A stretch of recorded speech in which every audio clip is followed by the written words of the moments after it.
This was back then when people didn't have drones like that, just laying around the house and using it. And this was so massive. It petrified me. It was bigger than me as a person. And so I looked over, it kind of like slowly, it creeped in really slow. And then I saw it and it saw me. And you know what it did? It flew right back out and I never saw it again. And I went back inside and I was like, I'm being watched.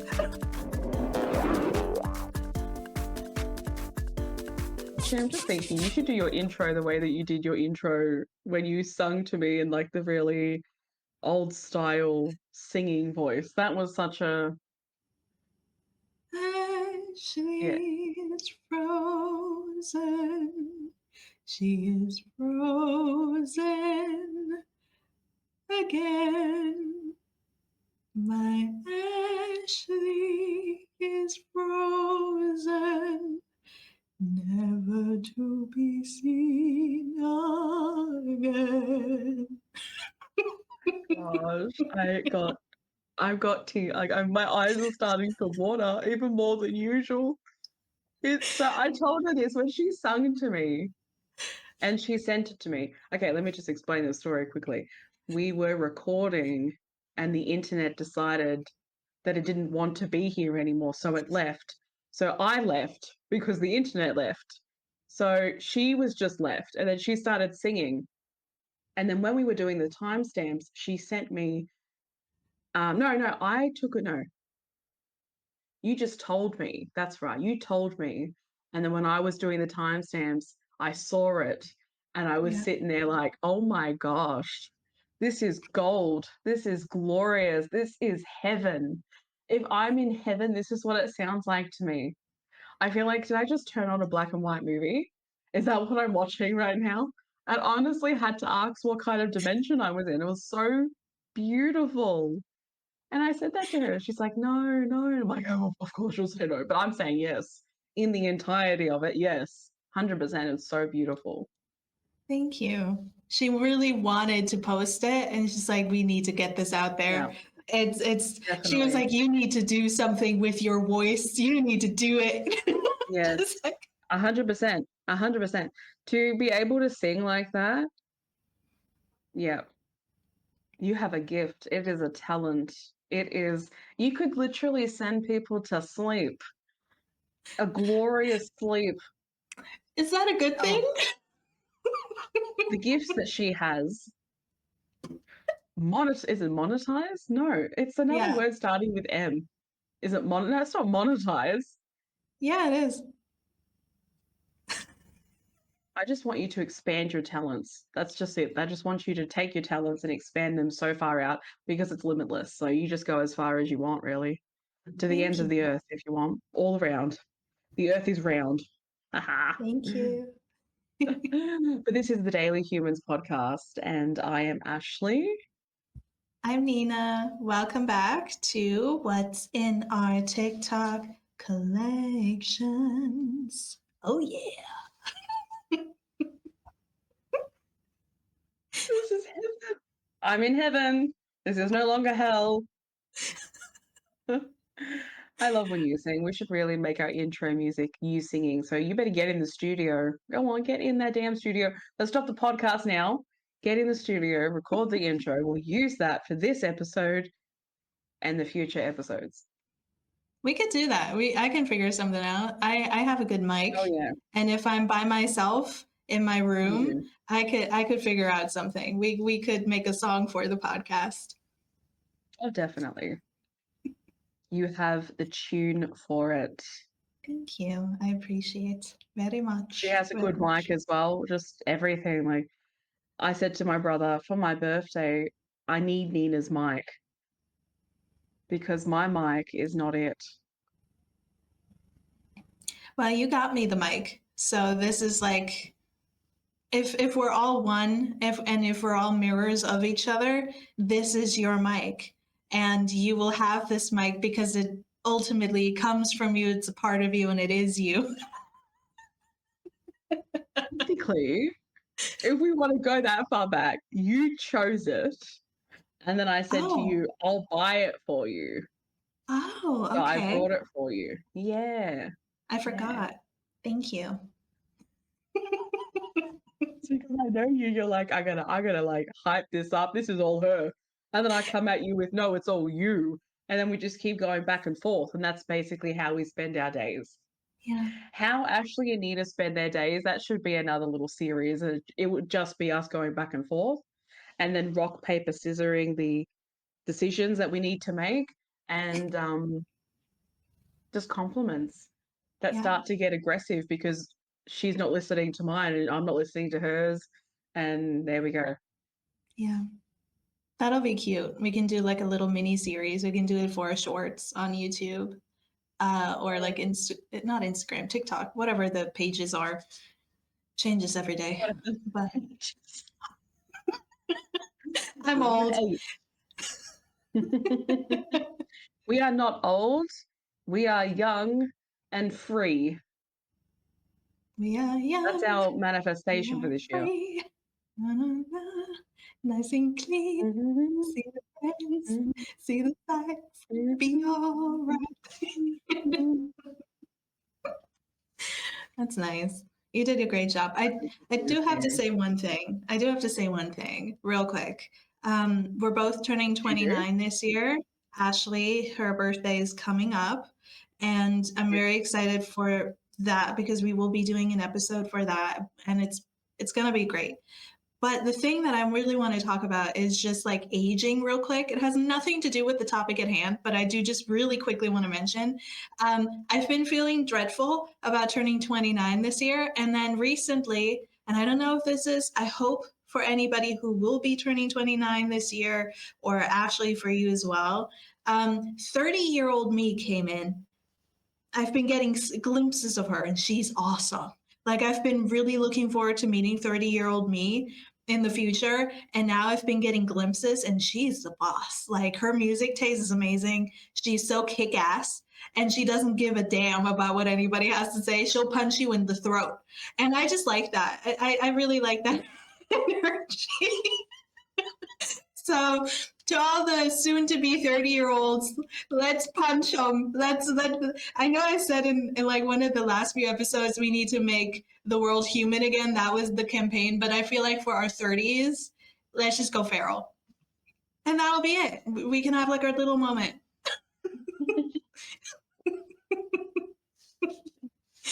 I honestly think that it's a priority to look at your future self and see her absolute glory that she already is, but she will Thank you. continue to be. I Yeah. think I already said it to you that I think our 30s are going to be a completely different decade than what our 20s were. It shifts the timeline narrative that your 20s are meant to be the time of everything being solidified.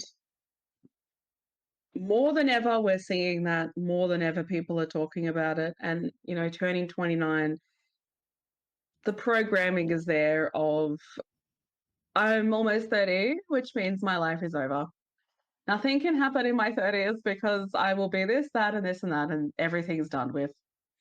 That's Yeah. the thought that I got into my head when I thought about, oh gosh, my 20s are almost over. It feels like my life is over. That's it. It's done. It's over with. But it's really not. It's really not. It's just deconstructing that programming that your 20s are the only decade that you can have that is thrilling and needs to be where you do everything. Life doesn't work out that way. It didn't work out that way for us in the entirety of it. So I think our 30s, we're a lot more self aware. We're a lot more in critical thinking. We're a lot more observant. We're a lot more alert. We've healed a ton, you know, a ton. So I really do think our 30s are going to be a bigger reflection of the spaces that we moved from, healed in, faced head on. And when you said punch in the throat, facing those spaces and like those spaces, those spaces, spaces are so spaces. What's English? Oh, jeez.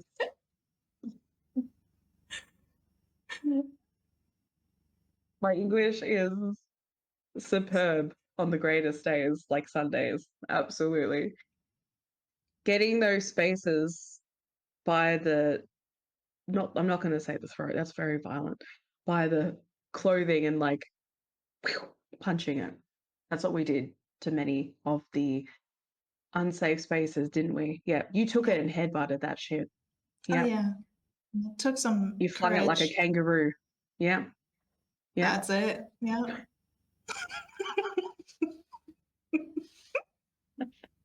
Yeah. Just a little support for all the other 1996 babies out there that are turning 29, or if you've already turned 29, it's okay. We'll be fine. We've got this. Yeah. We've got this. I'm looking forward to getting rid of my 20s. In some form, I am. I'm Mm, terrified, but I'm also looking forward to it because my yeah. 20s,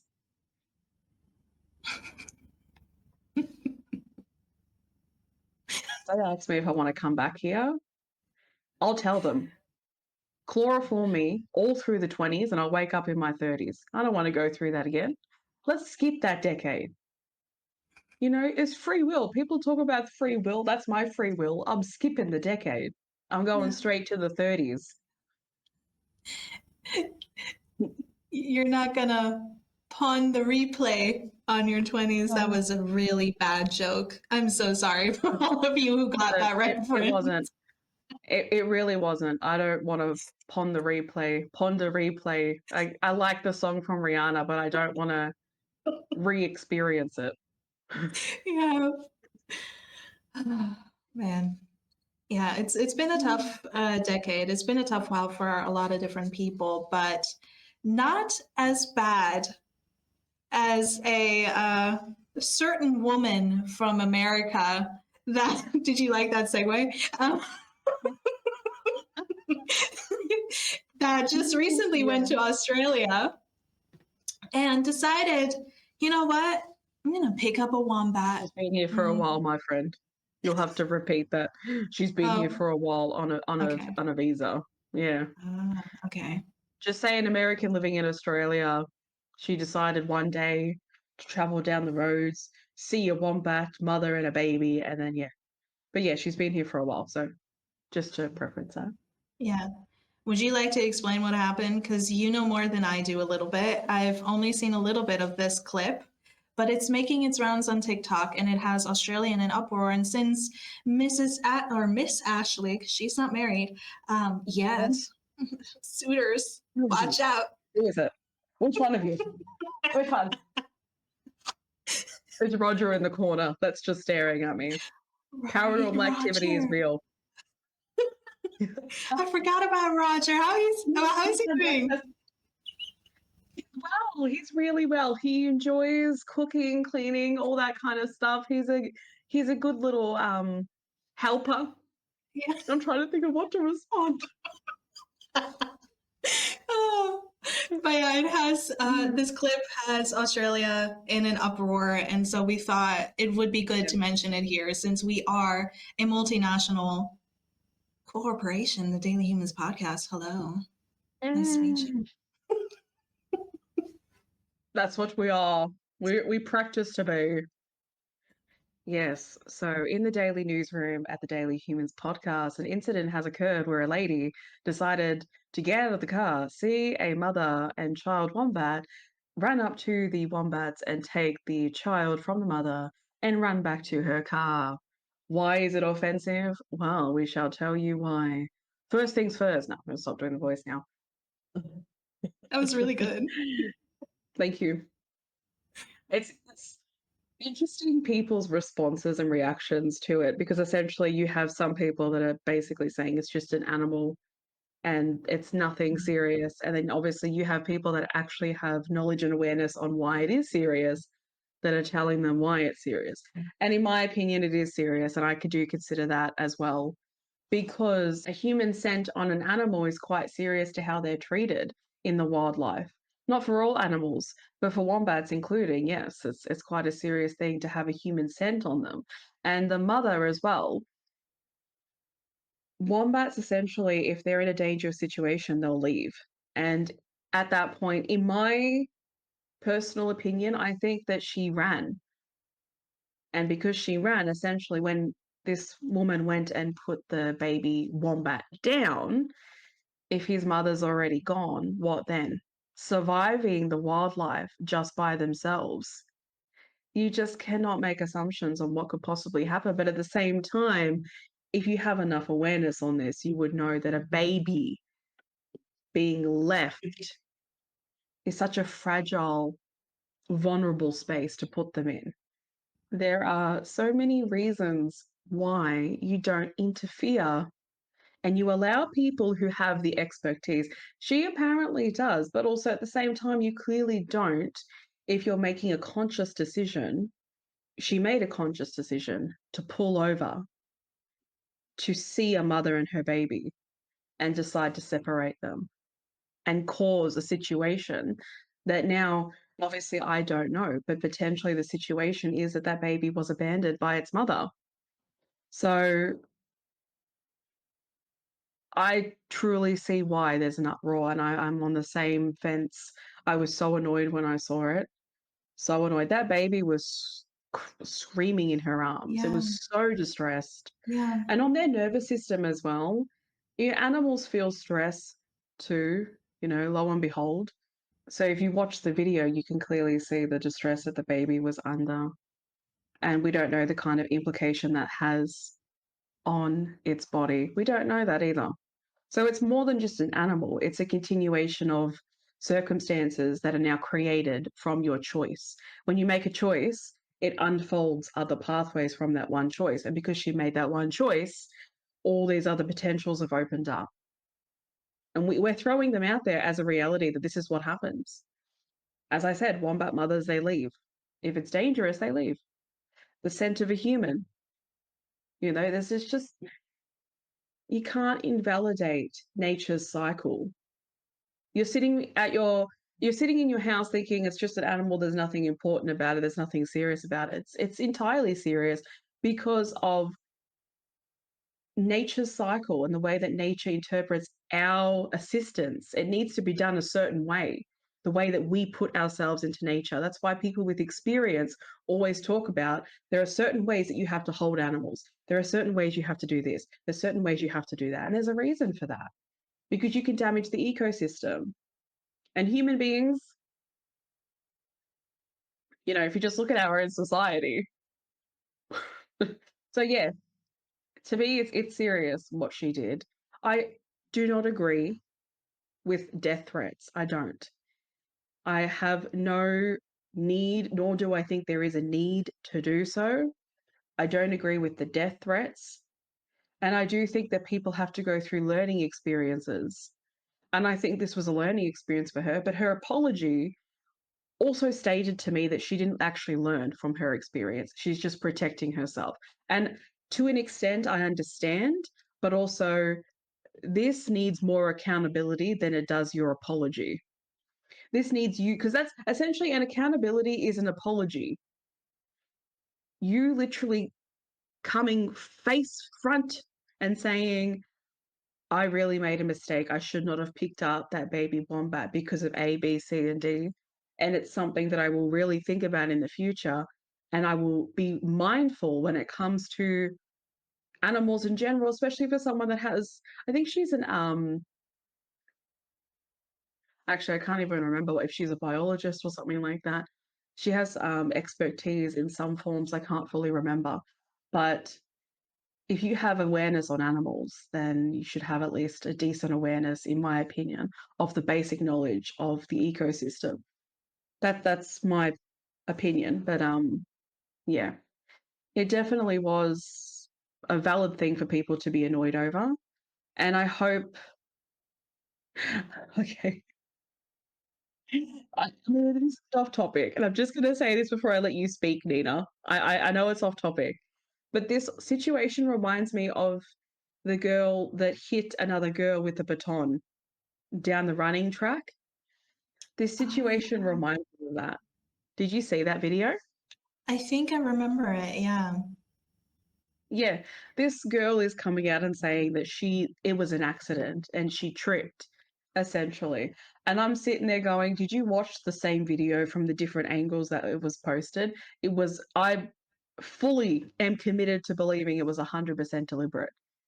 You had to physically pick your arm up and swing it. She didn't fall. There was no movement of her feet tripping. She was running. There was no movement of tripping. She actually picked up her arm and swung.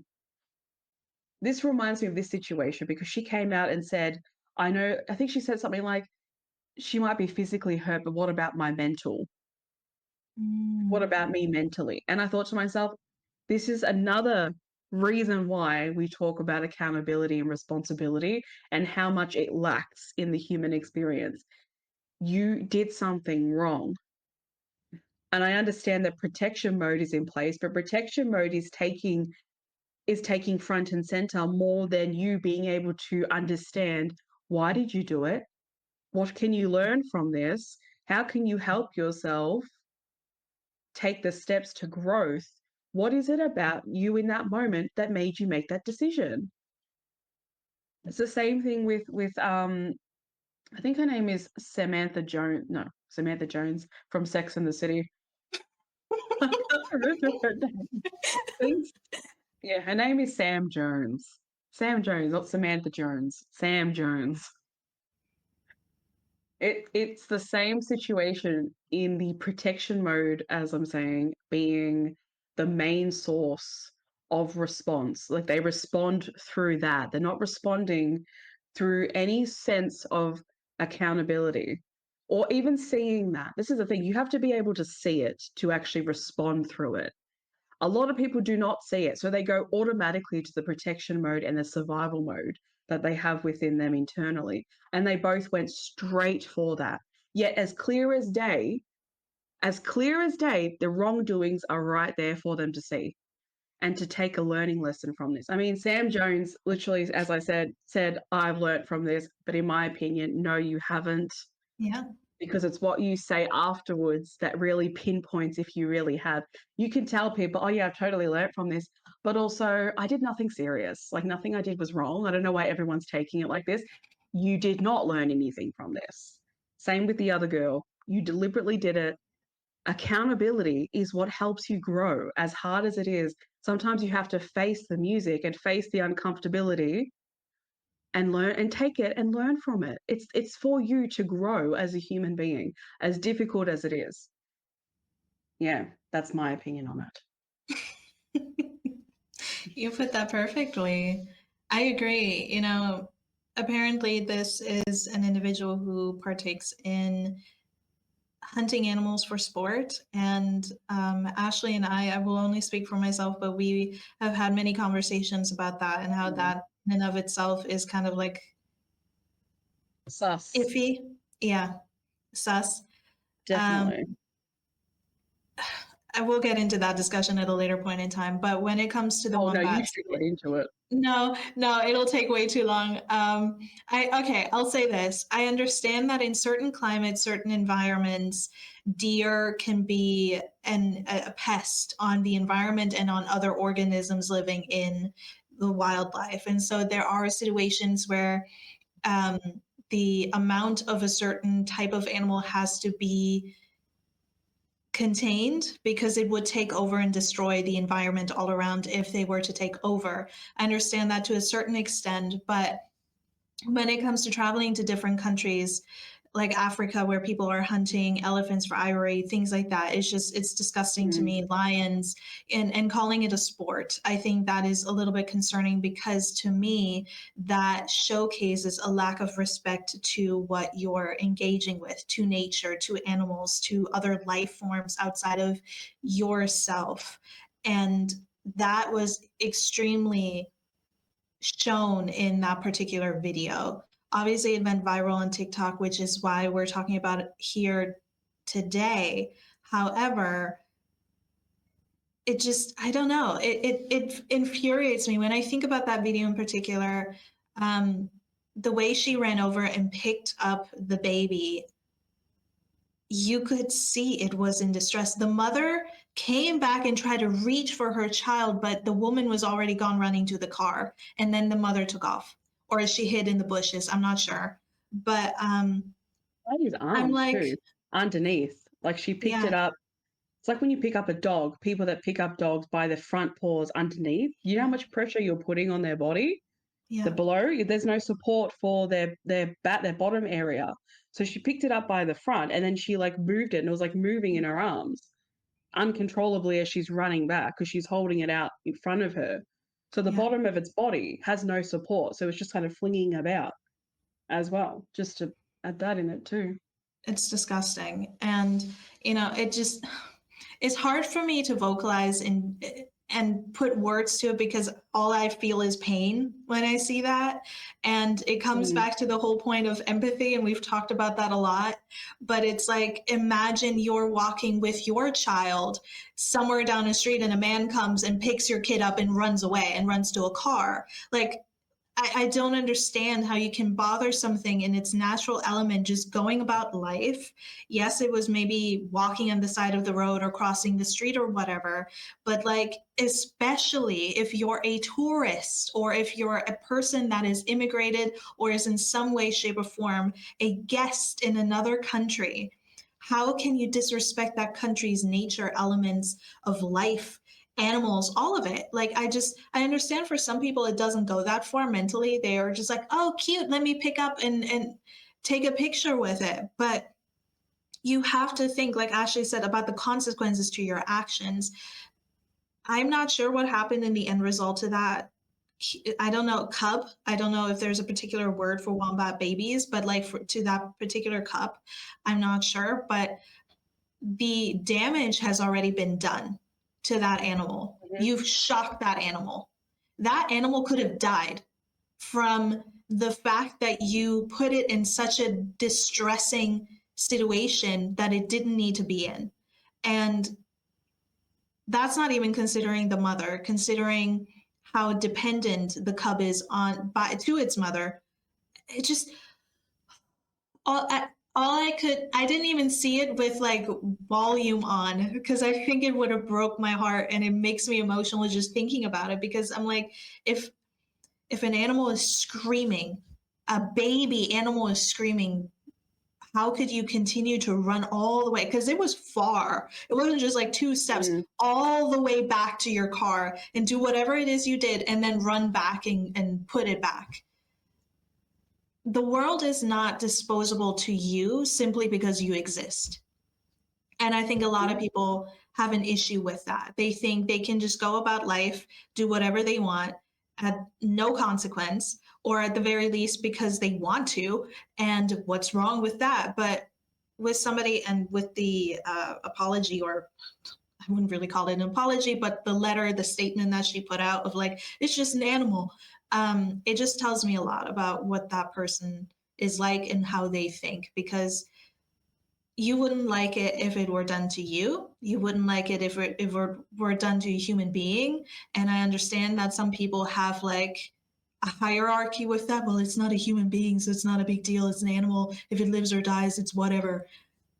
To me, it's not the same. And maybe to some it is. Maybe to some that is a reality and they think this way, and that's fine. I accept it. But you need to have some kind of awareness outside of your own experience of life, because other things, other animals, other life forms have every right to exist on this planet just as much as you do. And it fills me with rage. It fills me with pain. And I understand that there could be some people out there who listen to this or see this and are like, well, you're just overreacting. I'd rather overreact. I'd rather overreact and protect nature and be an ally to nature rather than dismiss life forms just to keep my own ego protected. But that's just me, you know? Rather care than be desensitized from things outside of human. Yeah. It's disgusting. Yeah. So fine, if we are being over dramatic, then good, I'll take it. I don't care. The word means nothing because the word ain't gonna save if something happens to our ecosystem. It's not that serious. It's not gonna save us. Without animals and insects, as much as some insects, I really do question why they exist. As much as I have those moments, we need them. If we didn't have spiders, we'd be overrun by flies. As hard as spiders are to look at and accept when they're in your space, especially, we need them. We need bees. You know, we need wombats, we need kangaroos, we need koalas, we even need crocodiles, we need them all. Mosquitoes, not so much, but we need them. So whatever your view is, it's yours, but essentially, it's kind of like how people view trees. We need it all. That's just it. You view it as you want, but I will be as dramatic about it as I desire to be, purely because I know we need them. And I don't think the human beings are above the things that are actively helping us to be here. That was amazing. Yeah, we're an ecosystem, not an ego system. So she was mind blown. Wow. That's such, you should write that down. Yeah, that'll be on the merch. You should 100% write that down. That was good. That shook me. Did you see my room shake? Because that shook me. Thank you. I'm out with. You just have a gift. Like the whole of you is a gift. All of you is a gift. That's going to be a t-shirt for you. I am a gift. I am a treasure. If you treat me like shit, then you will never have the leisure of being a part of this treasure. That's a poem. Yeah. Watch out. Put that in your poem book. I love that. Oh, that's great. But yeah, it's disgusting to me that people think they're above everything, and it's a representative of society, yes, but gross. Human beings have been thinking this way for 4 centuries, in my opinion. Yeah. You can tell. You can totally tell. Ego as high as the sky. You know what? We have been on the moon. We have. With our own ego. Our ego has landed on the moon. That's what it is. That's what it is. Yeah. Speaking of, what? As they're finding out new planets, the ego just keeps expanding. To infinity and beyond. Exactly. I guess that's the ideology for some people, is that their ego can reach so far. So yeah, they're going to get that tattooed on them, infinity and beyond, and then think of their own ego. It can reach past the stars into different dimensions, like the multiverse in Doctor Strange. Yeah, they should put a movie about that, Doctor Strange and the human ego. That's so good. Yes. Yes. Marvel. Don't you dare, Marvel. Don't you dare. Copyright infringement.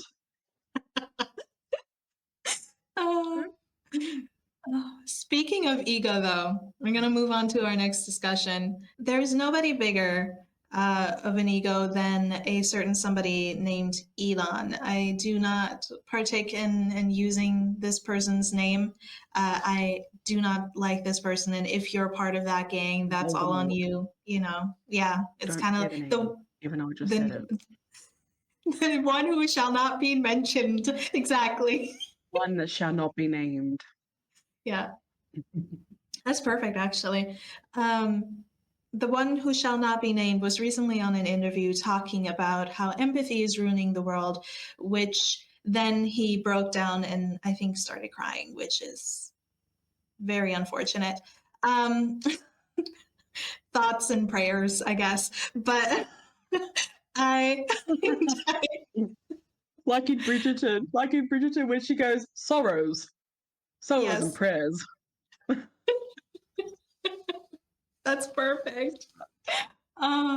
No, I will get into the discussion of empathy in a bit, and I know we've talked about it here and then if you've been a part of our podcast for a while, and even recently we've mentioned it, but I do have to agree. And this is the part where I'm agreeing upon that it's ruining the world. Empathy is ruining the world of people who operate like he does, people who are selfish, people who want everybody to be so consumed with anger and violence and hating each other and just, I don't even want to say propaganda, but distracted. People who are so distracted and caught up in minute things to realize that the enemy is not, us, the common people, but the people up top. And it's ruining their life. It's ruining their infrastructure of the life they wish to lead and the influence they wish to incur onto other people of like, I'm important, you need to love me because I'm a genius, I'm the richest man in the world, which, by the way, can I just say he is not the richest man in the world. I don't know who came up with that idea, if that's just like a marketing campaign, but it's really lacking in historic context and validity in every single way. He's not the richest man in the world. There are much, much richer people. Trust me. But I digress. It is ruining their world. It is ruining the world of people who wish to keep you small, keep you controlled, keep you separated, and keep you segregated.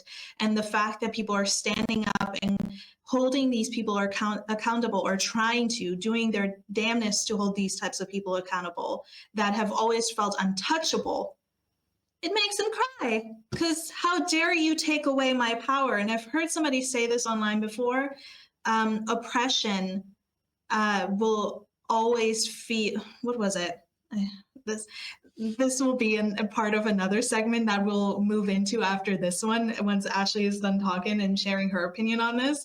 But like, I can't do metaphors. Metaphors are really bad for me. They're like my trigger these days. But they said something along the lines of that for the oppressor, freedom and justice will feel like suppression because it's taking their dominance away from the people they've been controlling. And that has me thinking a lot about narcissism, narcissistic traits, things like that. But what is your take on that whole thing? Because I know you have gems to share, Ashley. I have gems. I couldn't the mic drop moment really sent me. Like, my soul went flying. Like, my body went backwards and my soul left. It's like, damn, Nina's really dishing them out today. All I really have to say on the matter is that it's just not surprising to me that someone comes out and says this, because they link empathy with the emotional element. In the way that humanity has talked about emotions, it's always been within the concept of, oh my gosh, over dramatic and ruining of the system that we've created, because everyone is just so emotional in themselves and always caring just about how they feel, and tears and cry. Oh my gosh, oh my, like the Wizard of Oz, and they go, oh my, like that part would say when society sees someone cry. That's sort of my opinion as to why he also said that. Empathy is not hustle culture. Empathy is not capitalism. Empathy is the deconstruction of both of those. Because to be a billionaire is to lack and be desensitized from empathy and compassion. To be a billionaire, in my opinion, obviously, is to be desensitized from human. How do you have that much money in a system that is actively struggling to find their feet? Because continued chaos keeps being added by those that have something to gain from the chaos. Empathy breaks the chaos. Empathy sees through the chaos. Empathy sees the problems at hand as to what's causing the chaos. We need empathy. And for someone to say that, like Nina says, it's because he has a lot to gain through the mindset of hustle and capitalism. He has a lot to gain through the ideology of the work culture. And I feel like he's feeling the loss of that because of a society that is deconstructing all this, a society that is deconstructing what it's been programmed to believe for such a long time, a society that is now saying, oh,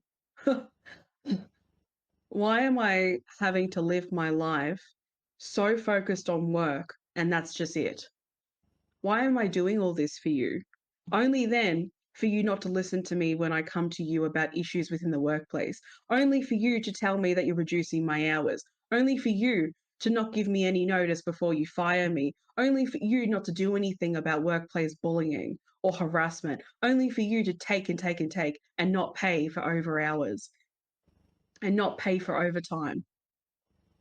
People are realizing as well that a lot of their life has been spent in these spaces, and yet they've missed out on life. How many people in the older generation have turned around and said, I wasted my life caring so much about it in such a way? It was just always productivity, it was always go, go, go. Many have come out and said this. People like him, the, the name that should not be named, they have built what they've built on the backs of desensitization. That's my opinion, obviously, but that's all I see this as. I wouldn't want to be a billionaire because that's me to me that's just hoarding money that could be used as an asset to the lives of other people, many people. There's a list that people have posted of what Jeff Bezos could do with all his money, the things that he could solve. But then, in my opinion, again, the money wheel for a lot of things would end for other people. You know how I said that when you make a choice, it has unfolding pathways from that choice? Well, when someone makes a choice to make money in a certain way, and then they have other beneficiaries, it just passes down the line of people earning money. So if you take away a money wheel, you're taking away a money wheel from not just him, but all the leading beneficiaries down the line. So Elon said this purely because of money. He didn't say this for human. He didn't say this for humanity. He said this for himself and money because he wants us to continually live in a dehumanized, desensitized society. And no, because the other thing too is that his tears is human, but he would want empathy from that, and he wanted empathy from that. Crying is a normality, there's no doubt about that. But also, when we release our emotions, right, there's a sense of safety that we want from that. Even if we're not consciously aware of it, we would like safety in the releasing of those emotions. And that's what he would have wanted, 100%. That's why he felt comfortable enough to express those emotions. He wanted a space to express them and for people to see this. I mean, it could have linked in with narcissism. It can, 100%. And he could do it just to, you know, touch the lives of the empathic people. But then don't you not like empathy, but you want to touch the lives of the empathic people? You want people to feel sorry for you? It always comes down to, with me, the hypocrisy of humanity, where people want things, but they do not give that, or they go against that, or they speak against it. Like woke culture, people want human rights, but don't understand that's what woke is about. This is literally this. Someone that wants empathy, and 100% he wants empathy with so many of the things that he's come out and said. It's clear as day to those who observe. Step back and observe everything he says. Everything he says is human, and it's a human being that wants things. So if you want these things, why are you advocating for humanity to get rid of it? We need compassion and empathy. And if we didn't have that within society, people would keep making choices through inhumanity. They wouldn't be making it through humanity because you're not seeing humanity. And if you don't see humanity, then yeah, why are you going to make choices for humanity? That is why I said that billionaires are desensitized from society, from human beings, because they're making choices continually against that. So again, I'm going to say it a million times. We need empathy because people want to be empathized with. They want safe spaces. They want to be heard, seen, and validated. And without it, no one gets these spaces. No one gets heard. Human rights you're just going to see it basically diminish. It's already on the cusp of that in many different ways, in many different countries. But still, when we keep empathy alive, we keep people aware, we keep people observant, we keep people questioning, we keep people in a space of seeing human. So just a hypocrisy. It's the it's the hippopapa. It's the papa. It's, it's the hypocrisy cycle that you're witnessing. It's nothing more than that. And he is probably wouldn't want to admit it, but he is just a human being that has all these desires but is upset that he's losing his money. That's all what it comes down to. Obviously, my opinion, but from what I've observed, it's all about money and nothing else matters. And that is a type of person that really has a ton of issues if that is all you see is the paper that you can't take with you when you leave this earth physically. No, yes, when you pass away and your soul goes up. Kumbaya. You're right. And the thing is, ever since I learned about his history, like his upbringing and everything, I've learned that a lot of what he stands on and what he kind of presses into the media and onto like the political systems and stuff is something that his father originated. It came from his father, it came from his family lineage. So to me, ever since I found that out, it just screams of somebody who's so desperately trying to get the approval of his father, and just was never good Mm. enough. And obviously that can be me analyzing something that I don't need to analyze about a person who's doing a lot of harm, and that's valid. And I don't have empathy for a person like that. But like you said, Ash, if you're a person who can take a step back and not be in a reactive zone, you're able to see these things. You're able to see the Mhm. transgressions and the people he has aligned himself with and how they have been failed, by the people that were supposed to love them. And listen, I really want to hone in on what you said because I think right now, and I've said this before as well, but this has been coming up in my personal life in terms of a lot of mentionings of this around me. Choices matter. And you can make the choice when you're an adult to either become the people that have hurt you the most or to go a different path. Mhm. We've talked a lot. This whole podcast is essentially about that, right? And so I do validate that he and all these other people, all his groupies, are human beings, but also hold them responsible with the whole fact of these are active choices you're making. You could be doing better and not be hurting even yourself or others. And yet you still continue that. And within that, I do not have compassion or empathy towards a person like that, that is actively choosing to go about the worst case, worst scenario, worst road ever. But at the same Mhm. time, I can see that this is a person who is in desperate pain and it just has no purpose other than that avenue of just being successful, making money, bringing about the image of technocracy or whatever his father had envisioned, and having to segregate and subjugate others to oppression. And that to me screams pain. It's not a healed person who does that. It's not a wise or intelligent person. And the thing is, it's bound to die out simply because of the fact that it's not supported by nature. And if it's not supported by nature, it's not going to live for a long time anyway. And that's why these movements tend to die, because it's about progress. Human Mm. beings need to grow. Human beings need to make the choices to grow and to evolve as a species. And if that doesn't happen and we keep cycling through old shit, you're just going to die out. It's not going to continue. You can't continue it.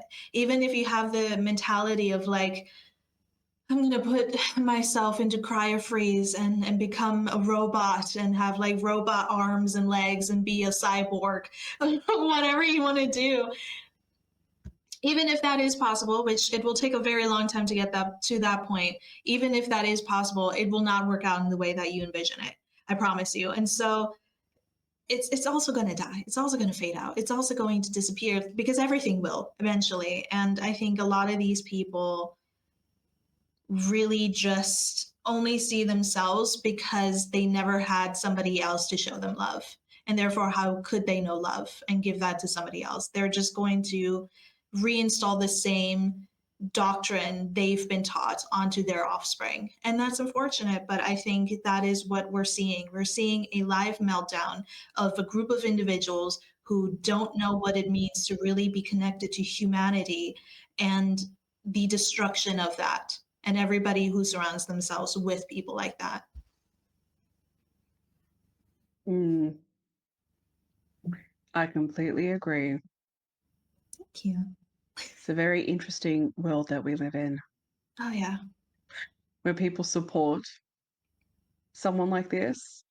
And I just know it. I just know that in a human's life, there are things that they desire and love and cherish. So it's really just a whole bunch of trauma, Yeah. literally. And you do, yeah. Anyway, I think it would be a good time now to move on to the next subject, which is I'm going to let you introduce it, Ash, because you brought this video up and I think it's fantastic and it's going to be funny because I think we all can relate. came across a video of someone asking the general public the words that they misspell. You know, a word, even like a word that's similar to another word, but they have both, like they both have different spelling.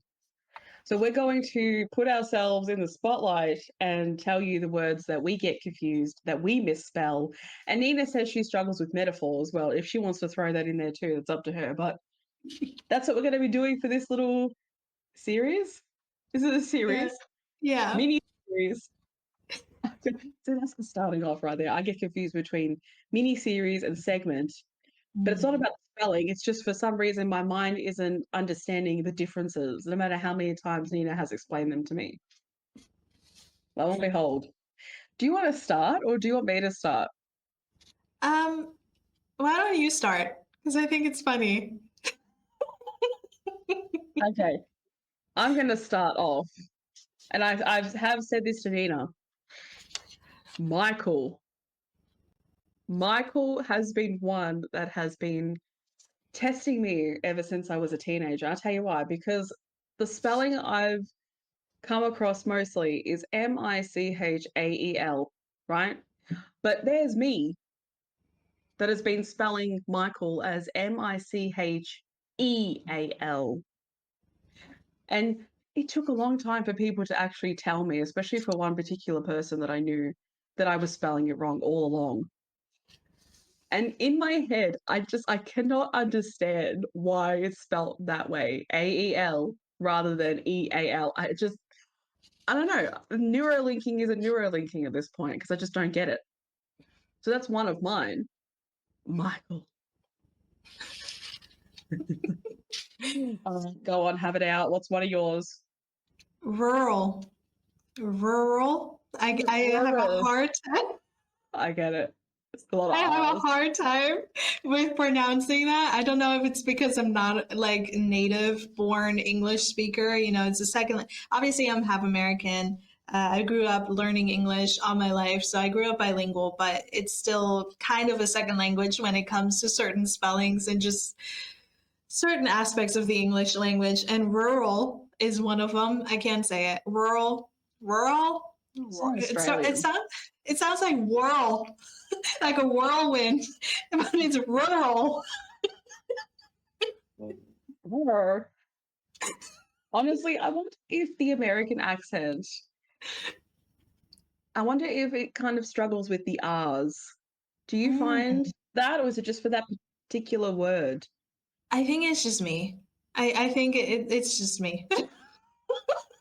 Because I've seen other Oh, people that's say everyone. it. It's just her. Thank you for joining. It's just Nina. That is I it. have a problem. Yeah. Yeah. Is it me? Am I the problem? Yeah. You should be able to say rural. I can't even say it. Rural. Rural. Rural. Rural. There's a lot of R's and they're so close together. Rural. It's not just you, it's me as well. So you and I are the problem. We're the problem. Well, there you go. Ashley and Nina are the problem. Thank you for joining us on the Daily Humans podcast and say la vie. Bonsoir. What about Arrivederci. you? See, you can say that. Arrivederci. Huh? Like, I think that's amazing. You can say that, Arrivederci. but you can't say rural. Rural. I can't. Italian so much easier than English. Truly, I could do Italian so much better than English. Like if that doesn't say that I have past lives that weren't native English speakers, I don't know what. Truly, I'm at that belief. If there's a conspiracy theory I'll add, it's that one. That's my conspiracy theory that I definitely have never been an English speaker in my past lives. Mhm. I'm 100% in belief of that. I'm really exposing myself here. Another one of mine is license. See, why is there so many ways you can spell that damn word? License. License, right? No. Well, in the days, I used to spell it License. Lisence. I just decided to experiment with the word. Nice science.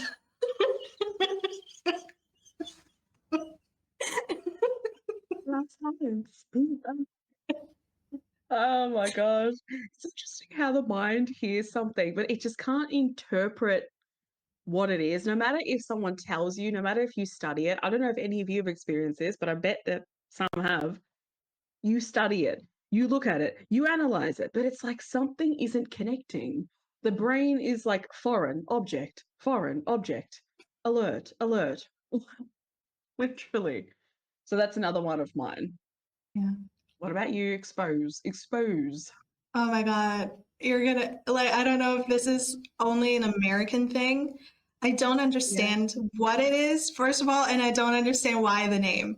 If it is what I think it is, if I'm correct with that, because I did not look it up because I want to remain in the dark as I'm speaking upon this. And then it can come to light afterwards. But capers. What the hell are capers?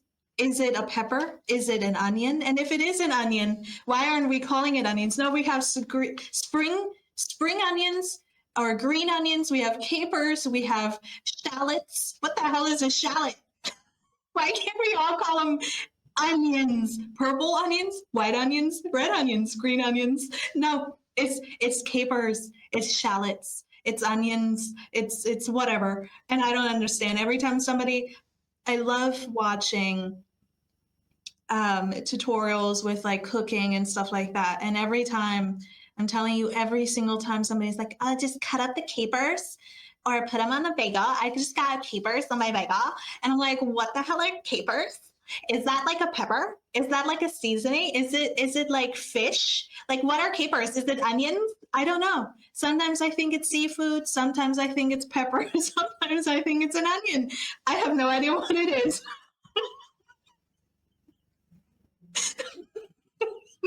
That's kind Do of how you I know? feel that we call capsicum, and America calls it capsicum peppers, I think. You know, the green, red, and yellow shaped. Yeah, America, I think, calls them peppers, right? Yeah, yeah, yeah. Yeah, we call them capsicum. I just, obviously, I'm biased because I'm from Australia, but it just makes more sense. It's not a pepper. It's not spicy. That's what I We, connect pepper to, is something spicy with like seasoning. Yes, you put your I'm hands up. raising my hand. You- We call him paprika in German, and I feel like that makes sense. Paprika.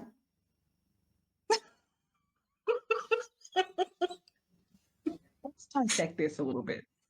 Paprika is like why America and Germany calling it a spice, like a something to do with seasoning. Capsicum is not a seasoning; it's a vegetable.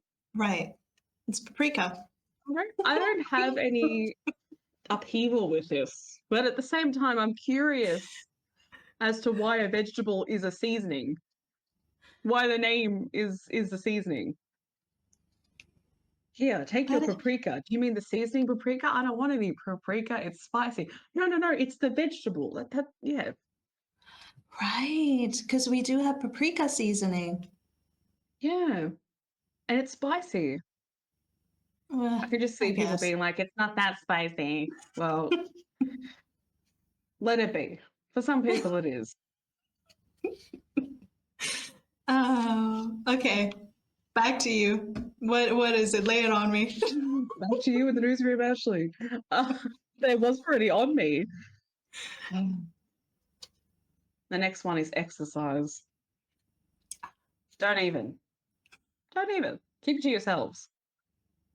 For all of them.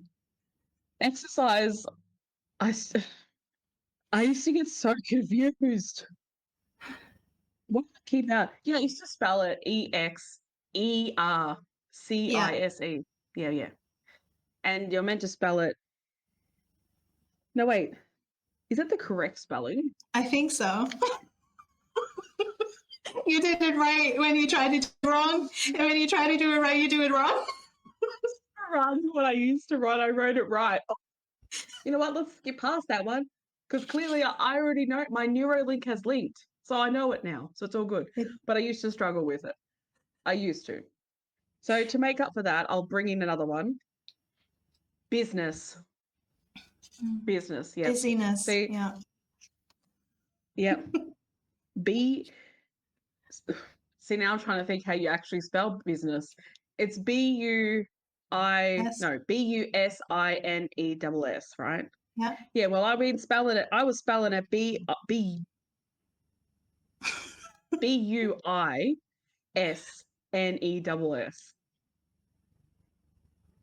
My mind right now is Busyness. But I gotta be honest, that makes more sense with how you pronounce it. Business. It sounds like the I is before the S. thank you. Thank you. Yeah. Yes. Business. Maybe. I have a conclusion. Maybe the people that created the English language make it out that you're the problem, but they're actually the problem. Because why would you spell business with the S before the I? Yeah. Maybe they're actually the problem, but the whole time they've been gaslighting us. Yeah. I think it just solves something. That's my short words. There are other words, but I'm not going to expose myself that much. So your turn, Nina. I gotta say, before I get to mine, it reminds me a bit of Wednesday. Because it sounds like Wednesday, Yes. but it's Wednesday. And I've never gotten that when I learned English.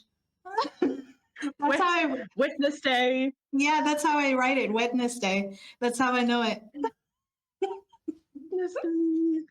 That's actually, I swear, if they changed it to that, that would have been a lot more of a funny word to say. Wetness day. Get it? Wetness day. What is it today? Wetness day.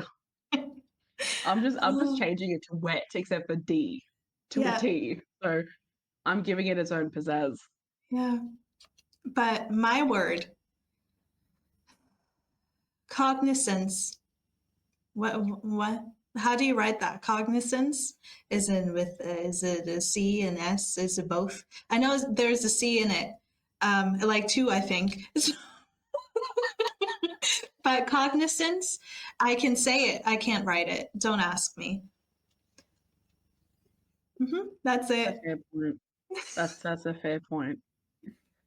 Like Wednesday, it's a fair Hmm. point too. Hmm. Yeah. Do you have another one? No, I Okay. refuse to allow them to Then know anymore. I will say this because this is something that wasn't even brought up by myself. It was brought up by a coworker one time, and that was shortly after I moved back to Germany. I was working in a restaurant, and we had some Americans come by, and a coworker of mine um, had to speak English, and he wasn't fluent, but he was great. He was a great speaker. I'm not doubting him or like putting him down in any way, but he like pointed people over to the table because they had a reservation and stuff, and he was like, "You can sit separate." And I was like, it's not, that's not correct. It's separate. And then he's like, what's the difference? And I'm like, ever since then, there was like a light bulb that went off in my head. And I talked about it with Ashley prior before recording. And I was like, is it just me or is separate and separate two different words? And she's like, yeah, there's like one letter that makes a difference. And I'm like, oh, okay. Because I always heard separate as in like, two separate things, but separate as into like depart from one another, like two people Yeah, separating, like a divorce. yeah, And it's yeah. why? I know, just by one word too, an A and an E, just by Yeah, one little word. But it's so interesting because it's so, even if you spell it, if you put it on paper, you look at it and you think, okay, it's like a mind trick. And that is our little mini series on the complications of the human language. Thank you for joining us in this mini series. On to the next. On to the next one. The exposure stops. The spotlight has left the room because we're now onto something. Ominous. Conspiracy. It's ominous. Conspicuous. That could be another one. Conspicuous. How do you? Conspicuous. Oh, yes. It's Mesmerizing, nefarious. innovative, deep, dark feminine energy. Just sort of go into all that. It's nefarious. So yes, we shall. We saw a post on TikTok that was talking essentially about conspiracy theories, and it's funny because I thought about it recently because I sent a separate video to you, Ash. I think like a month or two ago, where there were these girls coming together. I think once a month, making conspiracy parties where they dress up as their conspiracy theories, and people have to guess, and they have to convince everybody that it's real, and that was hilarious. But you did send it to me, and I thought, yeah, I'm so glad that people are using their free will like this. How, like, good on all of you that do this stuff. Hallelujah, truly, you give us life. yeah. Can't wait to do that one day. When Nina gets Right. off the plane, I'll have a project set up for her. Conspiracy theory. I'll be wearing an outfit, and then here we go. I know exactly what song you can use. You can. I don't know if you've heard it. Do you know the Law and Order sound? Oh, yeah. I always try and skip past it. I cannot stand. There's one beat to that dun dun, that part. Do you know where it goes dun dun at the end? It, for some reason, it actually makes me scared. So I always skip over it, changing the channel. You know, there's one I have, and it's ancient. If you guys used to have VHS tapes, there used to be like a production company called THX, I think it was, and they would have the creepiest sound. It was crazy. I don't know if we can edit that into the podcast, but if we can find it, if not, I'll put a link in the description. But that always scared me. I love that the Law and Order thing scares you. Such a long time. And what you were talking about too, is it the one that starts off, I could be wrong, but is it the one that starts off kind of like small and then it gets bigger? Mm-hmm. It's like zing. Yeah. Yeah. Yeah. Oh, jeez. Yeah, I know what you're talking about. The Nightmares. VHS introductions to things were absolutely nostalgic, and you listen to them, some of them. In Nina's Yeah. case, some of them. Yeah. I like the lion. You know, the Oh, I lion love one. the lion. Yeah. And the old Disney, when it used to do the yeah, Disney needs to go back to that. That was the bomb. Yeah. I think you should go first, or do you want to rock, paper, scissors? Who goes first with the conspiracy theory? I'd love to go first. I'd love to go first. So one She's already conspiracy ready theory. to rock it out. One conspiracy theory. I believe this, and you can all fight me on it, and I don't care. I believe in this. I will literally, I will go out there. I will go out there and I will prove it myself because that's how much I believe in it. Bigfoot is real. I have no emotions past that. I agree. The Yeti is real. It's just another variation of the Bigfoot. Same thing, same creature. Here's the thing. Here's my conspiracy upon that conspiracy. Yeah? Check. Stay with me, guys. I know you turned off, probably mentally. It's like, oh my God, Bigfoot is so not real. Come back. Yes. Bigfoot is not an ape. It's an ancient ancestor of the human genome that we've lost along the way. I need you to stick with me. Listen, in the past, there were different breeds of human, kind of like dogs. You know how you have like Dalmatians and German Shepherds and like all the other stuff? There were different types of humans alive at the same time. And then we kind of just like procreated. I think some died off, some species, and then we have happened to live as the people we are today. They're Homo erectus, Homo whatever. I don't know what the specific scientific names are, but I believe that what we call Bigfoot is the missing ancestor. It could be the missing link. You know, what some people attribute to, like, oh, we came to be from aliens and it's alien DNA. I don't believe in that too much. I mean, I'm open to it, but I think Bigfoot is an ancestor of us. It's our cousin. That's our cousin in the woods, and we're making him sleep out there, and we're hunting him in the dark. Of course, they're going to be mad. However, and this is something that I'm not quite sure about, right? I've been watching a lot of Missing 411, listening and stuff. I don't know if you're familiar with this, but if Missing 411 is essentially a documentary series, it's part of a book. It's has its own like whole legendary moment on the internet as well, of people who go missing in the woods and then reappear in the places that were already searched days later within weird circumstances, right?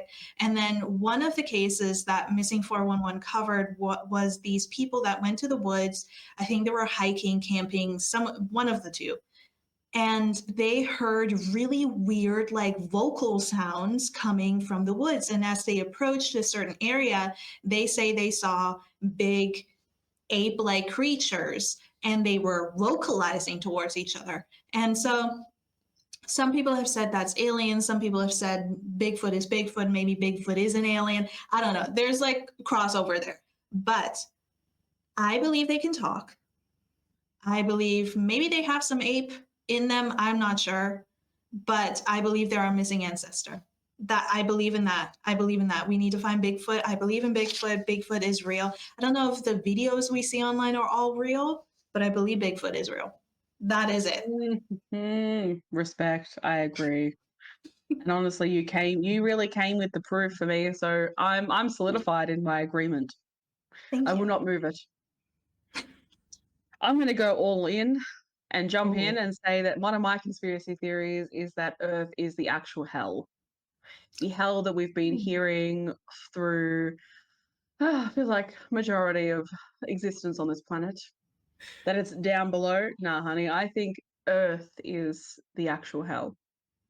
With the way that things are, with the way living is, with the way that humanity just evolves, that's my belief. I think that's very interesting. And you and I have talked about this personally before, right? When we think about all the planets, the universes, and that everything is constantly expanding, there are black holes. There's so much to existence that our human brains cannot comprehend. Even the smartest of people in this world and on this earth. If you can just consider, let's say we have like 5 planets within several different galaxies that are able to hold life. What made us be born on this one? Is there a reason for that? And with how everything is in society and how humans have set shit up, what's there, like, why would it be crazy to say that Earth could be the potential hell that everybody's talking about? Now, I don't know. Like, I feel like my understanding of that is expanding, but I can't vocalize it yet. But I do understand the basis of it. And I do agree to a certain extent. I feel like we can move up from that existence of hell existence on Earth. But the question is, will we? Because we all have to. It can't just be like, oh, I'm just going to live not on hell on Earth anymore. Everybody has to contribute. And I feel like this cycle that we're in, it's interesting. I like it. I want you to do a thesis on this. Hey, I'll hand it in, Professor. I better get an A+. Yes, you will. And a It's gold star. Firebirding. Oh, a gold star too. Extra special. Happy birthday to me. It's not the firebirding hell that we've heard of. It's not in the representation of that in the way that I'm saying it. It's just the fact that what they've said, the fear that's been installed, the element of control, sort of the baseline of how people describe hell without the fire and stuff is what we have on Earth right now. Yeah. You know, we have people that are actively putting in systems that resemble that. We have people's behaviors that are resembling that. So in my opinion, it's installing fear that there's worse than this place, when really doing so in the first place is just proving to me that it's really this place that you're talking about. But I just want to preference this. I just want to preference this. There's an expansion from this conversation, okay? But that's just my opinion. I like it. I definitely have always been of the belief that hell is something we create ourselves, to Oh ourselves yeah. and onto others. So yeah, I like this. Oh, I like this a definitely. lot. Elon, no, the name that should not be named is a great example of that, Yeah, as well as, others that are in line with what he does, as well as worse, the people that have yeah, created islands of inhumanity, that yeah. have deported people. Like, there's continuous proof of the hell that human beings create.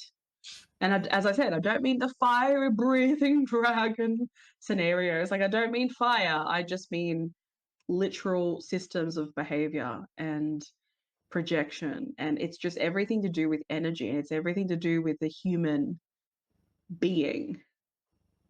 What were you thinking about? Because you looked to the roof and you thought, yeah, idea popped in. I did read a little bit ago. I didn't read the full article on this, but hell wasn't even part of religious institutions until a certain time frame where they included that into their theology. But it wasn't a part of it prior, which if that's the case, if that is true, I would believe it. But if that's true, then that would simply justify everything we've already been saying, that, it's a form of coercion and control. Like, you need to stay in order. We're going to make you fear something and think that we're the savior of that so you can come to us rather than, Yeah. whatever you believe in, whether that be God or, spirit, universe, Allah, whatever your beliefs and faiths are, wherever that lies. But if you are controlled by the government or the church or whatever, that makes you a more viable suspect, not suspect.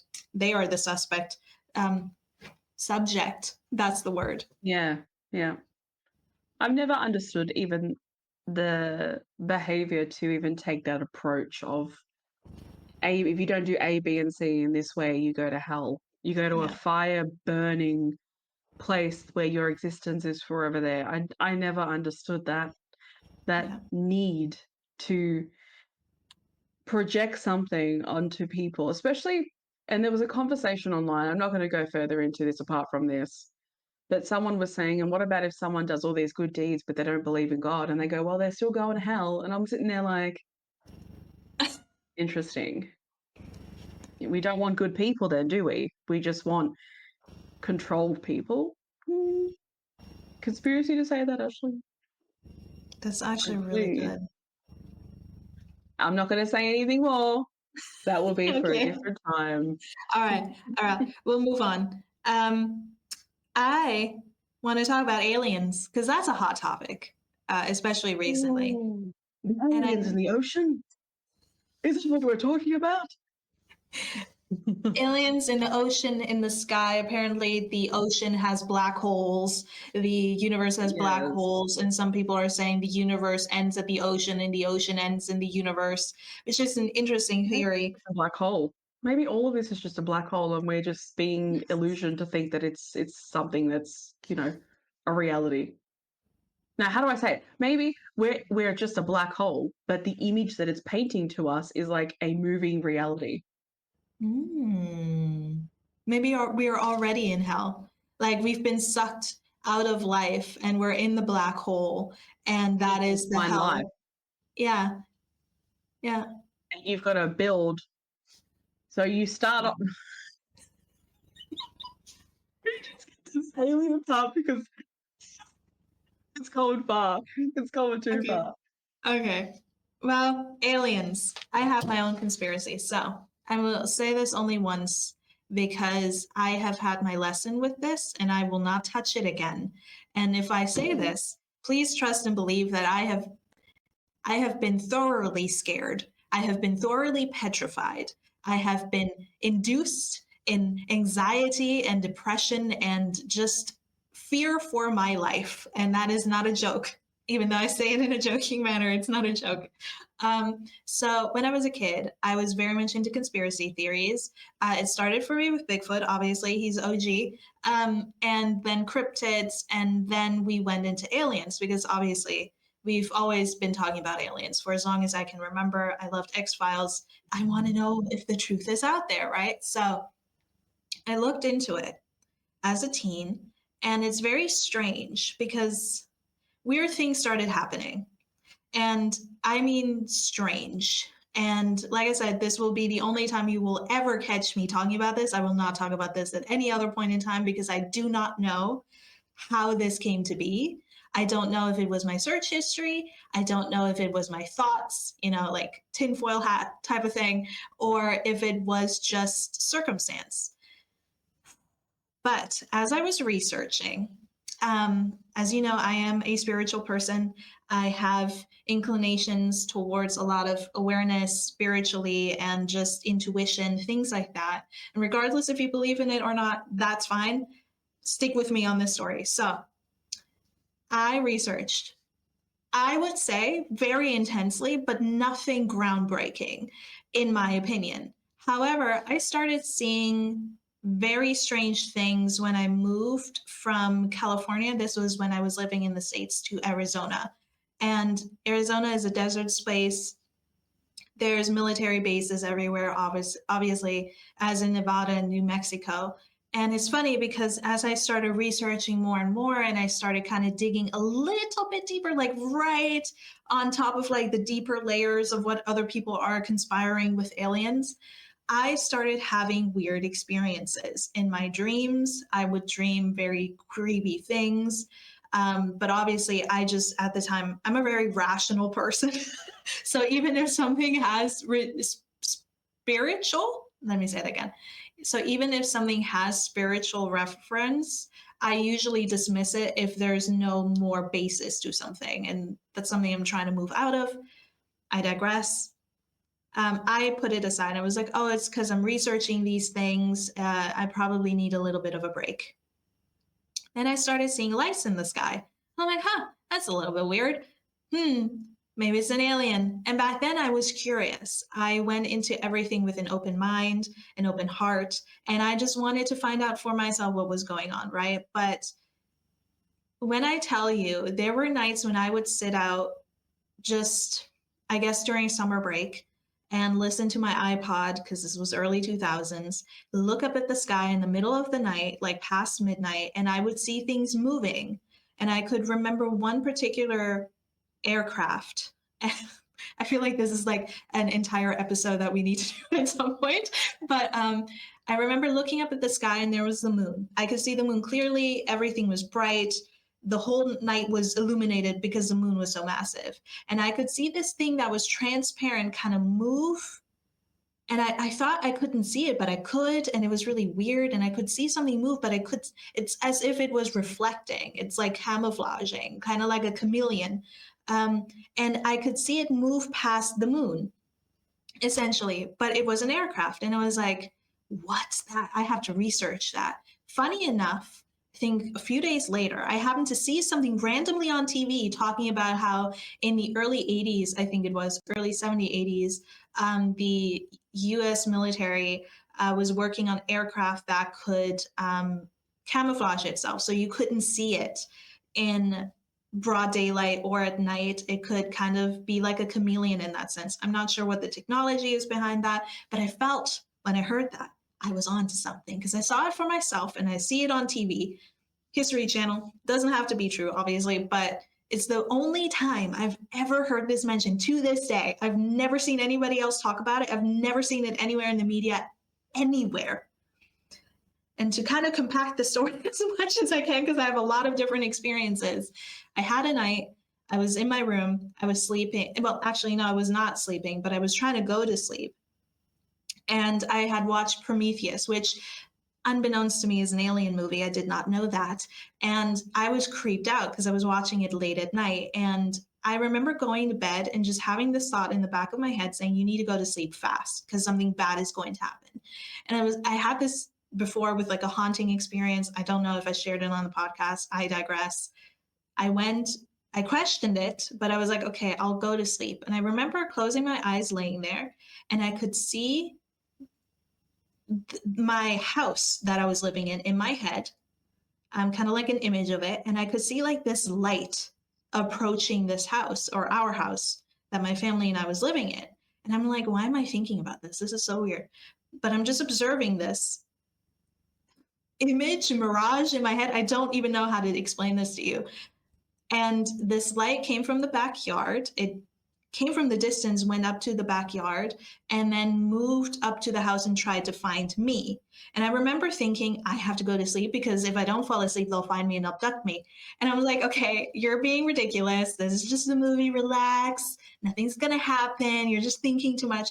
I went to sleep, woke up in the morning, and it was a normal day. It was on a weekend. And I remember my mom went out. She texted me a little while ago. We were talking about different things. And then she texted me and she was like, there's this weird thing that happened yesterday and I want to talk to you about it. And I was like, what do you mean? And she had essentially described that she was laying in bed. And then all of a sudden, there was a light that shone in through her bedroom window. And she had the blinds closed. And we had dogs at the time. We had 3 dogs at the time. And they all started barking. And my mom woke up because she heard them bark. She saw the light outside the window and she was like, what is that? Is that? She thought somebody was trying to break in, but the light was coming from the top of the window, not from like a human, where a human would stand, essentially. And eventually she looked at it and it went away. And my mom just went back to sleep. She was like, okay, that's weird. Maybe it's like a drone or something. We don't know. She went back to sleep. And when she told me this, I freaked out because I was like, I literally had this image in my head of a light coming to the house in the back, to the backyard. And my mom's bedroom is facing the backyard. Like it's right at the back of the house. And so it freaked me out. I digress. I'm making this short. I'm cutting it down. I'm compressing the story. I saw a massive, and I mean massive, UFO. My mother saw it too one night right above our house. And I tried to catch it on camera because I was like, you ain't abducting me without me getting evidence. I'm going to make sure the world knows. And I remember looking at that thing and I was like, I know they can probably hear me, whoever's inside there. And I'm like, I'm not afraid of you. I would never see these things now. But I remember looking up and I'm like, I got you. I had like a camera, like a handheld one. I'm like, I got you. The problem was I didn't get them because on the camera, it couldn't pick it up. It just looked like a black sky because this happened during the night. And when I tell you the size, it was the size of 2 football fields. It was massive. It blocked out the whole entire background of the sky. But it wasn't evident. It was camouflaging. And I just had this feeling in the back of my mind that this is not aliens. It's not creatures from another planet. It's human beings. It's the government. That's what I was thinking back then. And funny enough, I'm telling you, all of this happened within a short amount of time, which is what caused me to drop this subject entirely in my life. I was sitting in the backyard one day, summer break. I was reading a book for a project we had at our school. We had to read this. It was Hermann Hesse, I think, and it was a great book. But anyway, I had a great time. And I look over because something is moving towards the backyard. So the house is facing my back. My back is facing the house, I should say it like this. I'm reading the book. My dogs are outside. We're enjoying the summer sun. I'm home alone and I'm seeing something move to the side of me, like right at the corner of my eye on my right side. And I look over, it's a massive, and I mean massive drone, a white one. Pretty sure there's a name for this particular one. It's a US military one. It's not for common usage. It's not one of the small ones. And I'm telling you, this was early, like mid 2000 teens era. I can't really base a correct timeline on this because I can't remember dates. But this was back then when people didn't have drones like that, just laying around the house and using it. And this was so massive. It petrified me. It was bigger than me as a person. And so I looked over. It kind of like slowly, it creeped in really slow. And then I saw it and it saw me. And you know what it did? It flew right back out and I never saw it again. And I went back inside and I was like, I'm being watched. I was petrified, Ashley. And the Yeah. thing is, long story short, I believe aliens are real. I do believe extraterrestrial life exists, but I believe that the things we are experiencing on this earth right now is government controlled. I do not think there are extraterrestrial beings from other planets coming to see us. I think they're government vehicles that are used for whatever. I don't know if they're American. I don't know where they're from. I have no idea. But I've had so many incidences where I've had weird moments and weird people come up and things like that that I just mentioned. And all of this is 1,000% true. I swear by this. That I was just like, I'm not looking into this anymore because this is petrifying me. Like, I'm a teenager and I'm looking into these things for fun and I'm experiencing this. And that was petrifying. So I was like, I'm backing off. I don't care.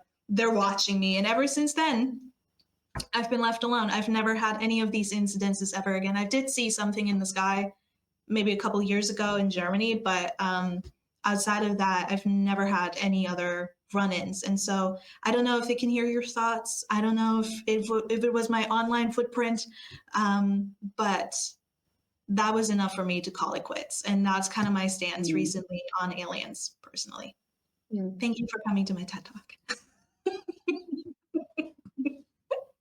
I remember you telling me these stories, and honestly, no matter what anyone thinks, with the way that the universe unfolds itself, just with the creation of, stars can explode, in my opinion. There's just an unwavering amount of things that are beyond our comprehension, in my opinion. So, yeah, I remember her telling me, and the first thing I thought is that would have been terrifying, especially going through it by yourself, apart from obviously your mum experiencing the light. She didn't go through it the way you did. So going through it by yourself is just an extra added bonus to the anxiety of what the hell has happened. And Yeah. you've got to put the pieces together, because essentially we want to do that. When we find something out or when we see something, we go into the mode of trying to put it together and trying to understand it and trying to come up with an explanation of it, trying to Right. put a label to it even. So she might expand the stories on this in another episode. Who knows? It's completely up to Nina. Before we continue, I do just want to see real quick what drone it was because it is a famous one. Um, and it's massive. So for those who are like really big into conspiracy theories and um, love like researching this stuff, I believe it's called it's used by the U.S. Air Force, but I'm not able to find it. It's like a really big white one. I think it was called. The big white one. I think it had the name Bird in the title of the name. So I'm not 100% sure. I'll put it in the description. I tried to find it while I was talking, but I can't find it. So anyway, what's the other conspiracy theory about Ashley? Mm. So the last one of my conspiracy theories is that someone in this population has a superpower. There is at least one person. There's at least one that has some form of a superpower. That's one of mine. That's Yeah, actually really interesting yeah. because, In yeah, go ahead. I'm just going to add why I have this is because I fully have full confidence and belief in psychic abilities and being able to hear, see, and feel things externally from us. And just the fact that human beings can do certain things and have such a high IQ in different ways, just the, how do I say it? even the capacity that we use when it comes to our brain, but yet there's a whole chunk that isn't used. I do believe there's someone out there that has full brain capacity, that uses their whole brain and that has abilities attached to that. 100%. When you say that, I think a lot about government experiments and stuff with like MK Ultra, and I think that's a really big one that a lot of people are talking about. But there were other types of testing that they've done to see if they can essentially make a human being a superhuman. That's what a lot of like Marvel movies as well, and like Superman, DC, yeah, DC movies Mm, have kind of been based yeah. on as well. It was right around that time, I would say 60s, 70s, 80s, around war times and such. I won't get into the history of it all, but back then, a lot of different government agencies tried to find out if it is possible to weaponize psychic abilities. And in doing so, there was an actual Nice. experiment that did go through and has proof that it works. And it's something that I'm actually, I am partaking in this. I'm not partaking in any research, might I add, but I am partaking in this study. I'm trying to look it up right now. It was called the Gateway Experiment by the Monroe Institution, I believe they were called. And essentially, there were Mm, declassified CIA documents talking about how, law of attraction, manifestation, psychic abilities, lucid dreaming, they are real and can be accessed and can be used to influence, and I think they called it psychic viewing, something viewing, remote viewing. That's it. Remote viewing other people's thoughts so they could learn how mm, to influence other people better. So if you think about it, if the government is using so much effort and resources to find out if human beings are capable of this, there has to be some basis, or people must have already mm. discovered something. So I don't people are saying these days a lot of conspiracy theories are no longer conspiracy theories because they're turning out true. I mean, Ashley, you I are said true. that. I literally said to Nina, is there any conspiracy theories left? Because honestly, at this point, so many have come true. So Yeah. anyway, that is the last one of mine. And I Yes. find, actually, I will say this quickly as well, is hearing what you said, Nina. Um, all in all, for a majority of what I think, comes down to the fact that human beings are capable of so many things. So if they have an opportunity to do something like this, of course they're going to do it. And I think it goes beyond the scope of what people have researched and done, and people just take it into all different wavelengths. I believe all of that because it's human beings, you know. If they can make a decision to start a war, human beings can make a decision to try to implement superpowers into someone. 100%. Yeah. That's my conspiracy theory done. It's crazy. This world is strange. Do, do, Beyond our do, scope, definitely. Da, da, da, da. do, do, do, do, do. But yes, thank you guys for joining us for another What's in Our TikTok collections. It was a lot of fun. We might bring up some other discussions at a later point in time or revisit some things, but we hope you enjoyed it. I definitely did. Did you enjoy it, Ashley? Absolutely not. I don't like talking about these things. It absolutely offends the masses. We need to stay silent in the discussion of human. Yes. He should not be mentioned, should not be talked about. No, I had a good time. I love the series. The series. Yes, I Yes. love the series. I love doing it. And honestly, I want to implement more. I said this to Nina, let's figure out more and let's do it. Yeah. So you never know. We have free will, and let's free will the crap out of this podcast. Yeah. So thank you for joining us. Thank you for using your free will to watch and listen to us. We appreciate you. Take a lovely Sunday or Saturday and enjoy it. And we will see you in the next episode. Bye. Bye. Arrivederci.